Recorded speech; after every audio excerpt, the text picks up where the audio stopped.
La resposta és no, no hi ha crèdit, no.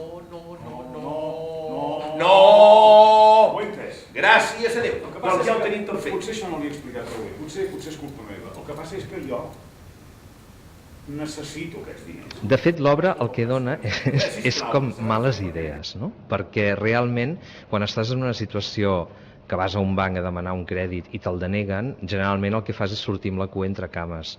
Allò, tu en passes i te'n vas, i a la nit no pots dormir i t'ho has passat molt malament. El que fa el Jordi és com si fes una petita venjança, no? No és un caprici, és una emergència. Si no me'ls donen, em veuré obligat a... I no ho voldria fer, que consti. Aquestes coses no són agradables, tampoc per mi, encara que vostè pugui pensar el contrari. Però vull que ho entengui.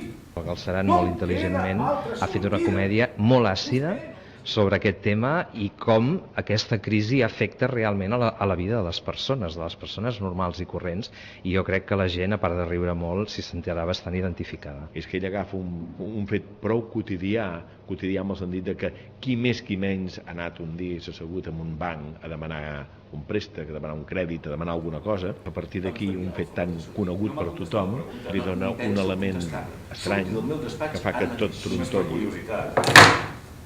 No n'ha de fer res de qui és la meva família. No, perdoni, no volia dir això, Em referia a allò que li he demanat abans. Allò de que si vostè fes una recomanació, si aleshores em concederien el crèdit. Ja li he dit que no penso, no puc fer cap recomanació.